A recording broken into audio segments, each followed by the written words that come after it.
kung halimbawa 2% lang yata ng ating national budget yung nakalaan sa PhilSA, what are your priority projects? Ano po yung sa tingin yung pinaka-importante? Kasi alam din po natin, hindi lang ito about space exploration. Nakakatulong din po kayo para mag-monitor and to give real-time data ukol sa mga mangrove natin, sa mga natural disasters, even in fact, yung mga ghost projects supposedly ng DPWH. So ano po yung, paano nyo po ipaprioritize yung kakaunting budget na natatanggap ninyo?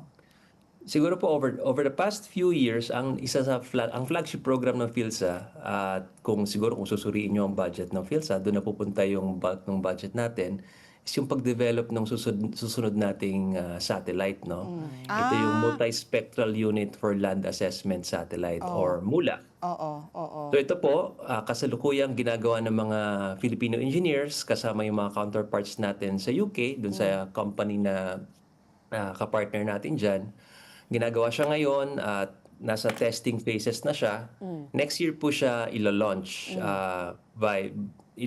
at papaanda rin. No? So by next year, we will expect na may magagamit na tayong data, industrial level, commercial level data from our very own satellite na tayo ang nagko-control, tayo ang nakagawa.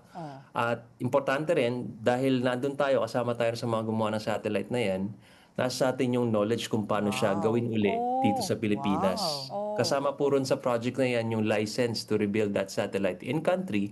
At ang nakikita natin dyan, pwede natin ngayong itap yung mga local companies natin. Meron tayong companies that work on precision machining, electronics manufacturing, semiconductors. Yung iba't ibang capabilities po na yan na meron na tayo sa Pilipinas, pwede natin ngayong itap at iangat towards the space industry. Oo. So yun po yung isa sa flagship na program ng PhilSA for the satellite development Wow, aspect. satellite. Oo. I was going to ask nga, ano yung mga practical uses no ng mga ng Philippine Space Agency ng PhilSA? So sabi nga natin na kanina when we were going to introduce you na kayo po ang namamahala dyan ata sa geotagging, 'di ba? Mga aerial ba kayo ba ang gumagawa nun para sa mapping, geotagging ng mga DPWH? What are the practical uses po of your agency that we the ordinary citizen can relate to?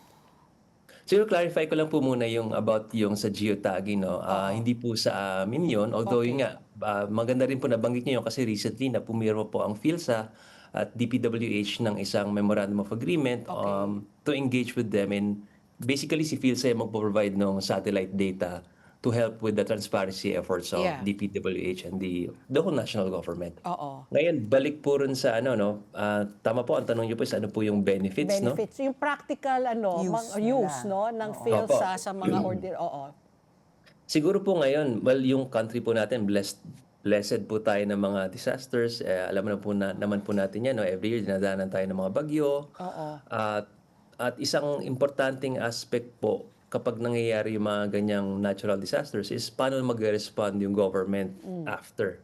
So si PhilSA po, isa sa mga key products na ginagawa ng PhilSA yung mga flood extent maps and any space data product na related to how do you inform yung LGUs or yung NDRIMC kung saan sila magtututok ng resources for a more efficient and responsive na response to So to it's the not- disaster. So yun po siguro isang concrete na example, no. Isa pa po siguro na example, si PhilSA rin po ay gumagawa ng flood drought maps. Drought maps. Drought maps. Basically, by doing so, naabisuhan natin yung ating mga farmers kung ano nga ba yung expect nila sa panahon, ano yung kailangang interventions na gawin nila para ma-address yung posibleng drought na may experience nila.